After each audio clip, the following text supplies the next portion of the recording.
Hello, कैसे आप सभी। लास्ट वीडियो में हम लोग ने जाना कि यूज स्टेट का कैसे यूज किया जाता है नेक्स्ट.जेएस में। वो यूज स्टेट था और उस पर हम लोगों ने एक प्रोग्राम भी रन किया था। तो आई होप कि वो वीडियो आपको क्लियर हो गई होगी। अगर नहीं हुई है तो इस वीडियो में भी हम लोग यूज स्टेट का यूज करेंगे, तो आप इस वीडियो में भी देख सकते हैं। बट इस वीडियो में जो डिस्कस करेंगे हम लोग वो टॉपिक है यूज इफेक्ट। ठीक है, तो वीडियो को स्टार्ट करने से पहले हम ये बता दें कि जो कंपोनेंट का लाइफ साइकिल क्या होता है, क्योंकि जो यूज इफेक्ट है वो कंपोनेंट के लाइफ साइकिल पे बेस्ड होता है। तो जो कंपोनेंट का लाइफ साइकिल होता है वो 4 पार्ट में डिवाइड होता है। पहला होता है इनिशियलाइजेशन, दूसरा होता है माउंटिंग, तीसरा होता है अपडेशन और लास्ट में जो होता है अनमाउंटिंग। तो पहले इनिशियलाइजेशन का समझते हैं हम लोग। तो इनिशियलाइजेशन का मतलब होता है जो कंपोनेंट इनिशियलाइज होता है, रेडी होता है लोड होने के लिए। ठीक है, दूसरा जो होता है माउंटिंग। माउंटिंग मतलब होता है जब कंपोनेंट वेब पेज पर विजिबल होता है।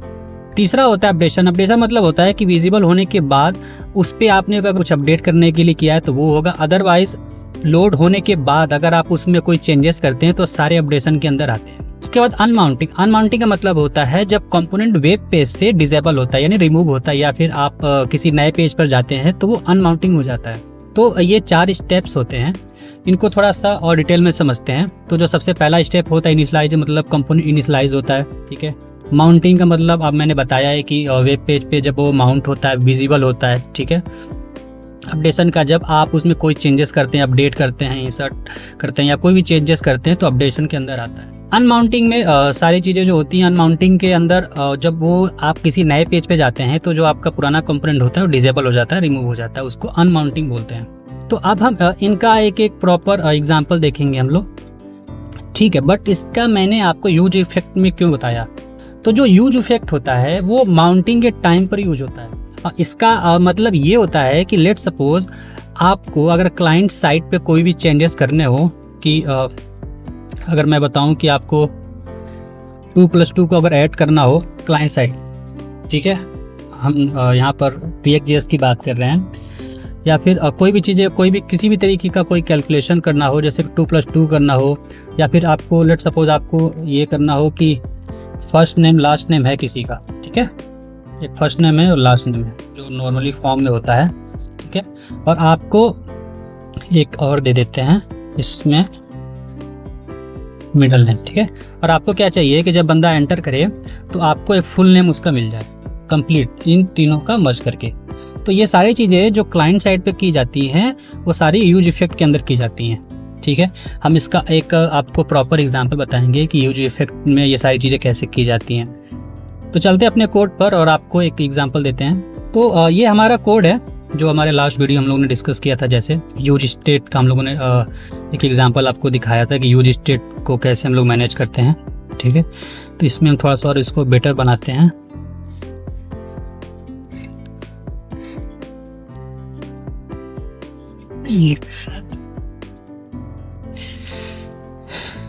तो अभी हमारे पास बॉर्डर आ गया है। तो मैंने अभी फर्स्ट नेम लास्ट नेम का जो बताया था आपको, उसका एक एग्जांपल आपको दिखाएंगे। बट उसके पहले हम आपको थोड़ा सा दे देते हैं कि यूज इफेक्ट का सिंटैक्स कैसे काम कर सकता है। ठीक है,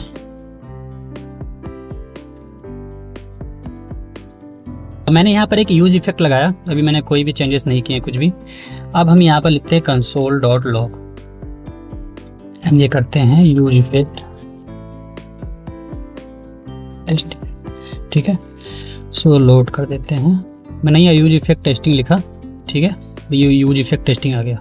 तो अब हम कोई भी चेंजेस करते हैं, लेट्स सपोज देखिए, तो ये by default bar bar print हो रहा है। ठीक है, तो अब हम यूज इफेक्ट को अब समझते हैं। तो यूज इफेक्ट में जो होता है, हमारा एक पैरामीटर हम लोग पास करते हैं जो डिपेंडेंसी होती है। ठीक है, अगर ये डिपेंडेंसी नल है, ठीक है, ये एम्प्टी अगर डिपेंडेंसी है तो जो यूज इफेक्ट होगा बस एक बार ही रन करेगा। जैसे मैंने आपको दिखाया तभी कि आप जैसे में कोई भी चेंजेस पूरी वेबसाइट में कर रहे थे पेज पर, तो रिफ्लेक्ट कर रहा था बार बार। अब हम इसको पेज को रिफ्रेश कर लेते हैं, यूज इफेक्ट टेस्टिंग एक बार आ गया, कोई चेंजेस नहीं आ रहा है क्योंकि मैंने एम्प्टी डिपेंडेंसी दे दिया है यहाँ पे। इसका मतलब होता है कि ये बस एक बार ही रन होगा वही पेज लोड पर। तो ये हो गया यूज इफेक्ट। अब हम इसको थोड़ा सा और बेटर वे में समझते हैं, तो इसको थोड़ा सा मॉडिफाई करते हैं हम लोग। इसी को कॉपी कर लेते हैं, फील्ड को बोल देते हैं first name.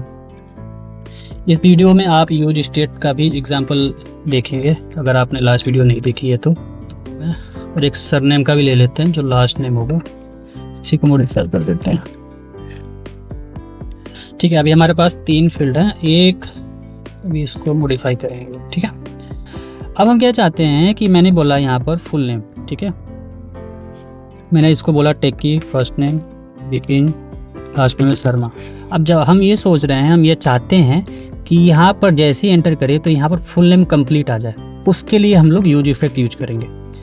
Use effect use करने से पहले हम लोग एक स्टेट बनाएंगे। ठीक है, क्योंकि हमें 3 स्टेट चाहिए, फर्स्ट नेम, मिडल नेम और लास्ट नेम के लिए। तो सबसे पहला जो हम लोग बनाएंगे एक स्टेट नेम वैल्यू, और दूसरा हो जाएगा सेट फर्स्ट नेम वैल्यू। ठीक है, अब यहाँ पर थोड़ा अगर आपने नहीं देखा तो इसको शुरू कर देते हैं। ठीक है, तो जो यूज स्टेट में फर्स्ट नेम होता है, ये वेरिएबल होता है जिसे आप बाद में यूज कर सकेंगे। ये होता है जो इसकी वैल्यू सेट करनी होती है। ठीक है, ये फंक्शन होता है। अगर आपको इसकी वैल्यू सेट करनी है तो आपको इस फंक्शन के थ्रू इसकी वैल्यू सेट करनी पड़ती है। थोड़ा सा कंफ्यूजिंग हो सकता है बट कोई नहीं, आपको अभी दिखा देते हैं एग्जाम्पल इसका। Let suppose first name value है, इसको आपको एक्सेस करना है तो हम जो ऑन चेंज पर लगाएंगे इसको। ठीक है, सेट फर्स्ट नेम वैल्यू। तो अगर आप इसको कहीं भी प्रिंट कराएंगे, ठीक है, अब हम इसको प्रिंट कराते हैं। देखिए टेक्की फर्स्ट नेम वैल्यू। ठीक है, क्योंकि इसकी वैल्यू, इस फंक्शन की वैल्यू पिक करता है ये, कि मैंने यहाँ इस फंक्शन में ऑन चेंज पे लगा दिया कि जैसे ऑन चेंज होगा तो फर्स्ट नेम की वैल्यू हमारे पास यहाँ पर विजिबल हो जाएगी। अब हम दूसरा बनाते हैं मिडल नेम का।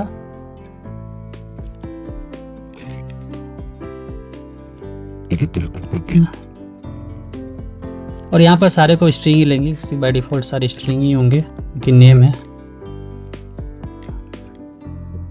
और ये हो गया आपका लास्ट नेम का। तो मिडल नेम को भी सेट करते हैं, इसको किसी का पेश कर देते हैं। तो ये हो गया।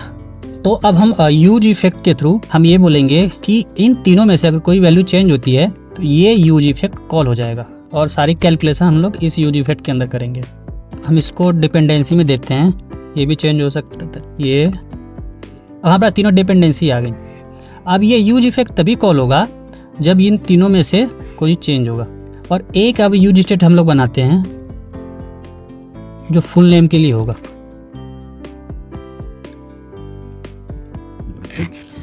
और इसको हम लोग प्रिंट करा देंगे यहाँ पर। ठीक है, तो अब हम लोग इसको कॉन्केट करेंगे। हम बोलेंगे फुल नेम, ठीक है, इक्वल टू फर्स्ट नेम,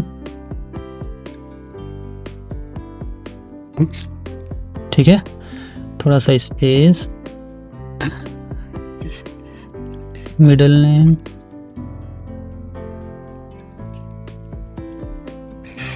और ये रहा लास्ट नेम।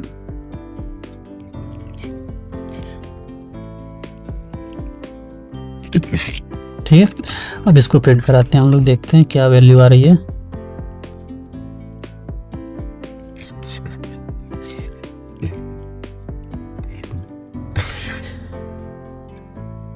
इसको चेंज करते हैं, टेक्की विपिन शर्मा, पूरी वैल्यू आ रही है।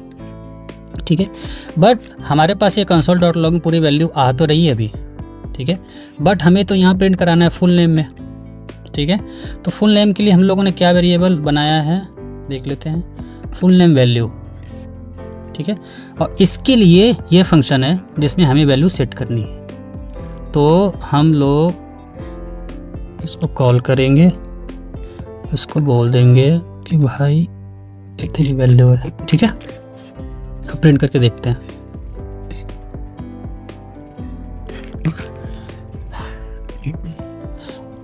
ठीक है, तो अभी देखते हैं, हम लोग प्रिंट कराते हैं। देखिए जैसे जैसे हम चेंज कर रहे हैं नीचे नीचे वो वैल्यू चेंज हो रही है। ठीक है, तो ये होता यूज इफेक्ट। यूज इफेक्ट का जो भी क्लाइंट साइड पे हैंडल करने होते हैं, कोई कैलकुलेशन हो सकती है, किसी भी तरीके का कोई फंक्शन मैनेज करना, कुछ भी करना होता है, तो उसके लिए हम लोग यूज इफेक्ट का यूज करते हैं। बट ये जब पेज लोड होता है तभी काम करता है, और ये क्लाइंट साइड पर ही काम करता है। तो इन द सेंस कि जब ये पेज माउंट होता है तभी यूज इफेक्ट काम करता है, ठीक है। तो ये था एग्जाम्पल यूज इफेक्ट का। बट इसके साथ साथ एक एड-ऑन्स आपको और भी बता दें कि कभी कभी क्या होता है कि लेट सपोज आपने यूज इफेक्ट के पहले आपको कुछ रिटर्न कराना हो, इफ एल्स कंडीशन लगाना हो, तो वो एक्चुअली काम नहीं करता है। लेट सपोज हम चाहते हैं यूज इफेक्ट तभी रन हो जब फर्स्ट नेम वैल्यू है उसकी लेंथ 2 से ज़्यादा हो। मैंने अभी पूरा फंक्शन लिखा भी नहीं, ठीक है। तो अब यहाँ पर एरर आनी स्टार्ट हो गई। देखिए, react use if is called conditionally, react must be called in the exact same order in every component order, ठीक है। तो ये सारी चीज़ें भी हैं। अगर आप चाहते हो कि इसे कंडीशनल वाइज आपको यूज कर पाओ तो वो पॉसिबल नहीं है इसमें, ठीक है। देखो तुरंत एरर आने लगा। तो अगर आपको कंडीशन वाइज करना होता है तो आप इसको बेटर अप्रोच होता है कि आप इस यूज इफेक्ट को किसी अलग कंपोनेंट में बनाओ, और फिर इस कंपोनेंट को तभी कॉल करो आप जब आपको उसकी कंडीशन मैच हो, ठीक है। ऐसे सेम कोड में या सेम फंक्शन में तो पॉसिबल नहीं है। तो ये था यूज इफेक्ट। आई होप कि आपको क्लियर हो गया होगा कि यूज इफेक्ट का यूज कैसे करते हैं। बट यूज इफेक्ट का इतना ही यूज़ नहीं होता। यूज इफेक्ट में बहुत सारी चीज़ें होती हैं जो हम आपको आगे वीडियो में बताएंगे, जहाँ पर डेटाबेस की सारी एपीआई कॉलिंग करने के लिए भी यूज होता है। जब कोई आपको क्लाइंट साइड पर कुछ चीज़ रेंडर करनी होती है तो वहाँ पर यूज इफेक्ट का ही यूज होता है, जिसमें यूज इफेक्ट के अंदर सारी एपीआई कॉल होती है, जो हम नेक्स्ट वीडियो में बताएंगे आपको। तो ये था एक छोटा सा वीडियो यूज इफेक्ट का। आई होप कि आपको समझ में आ गया होगा। तो फिर मिलते हैं नेक्स्ट वीडियो में।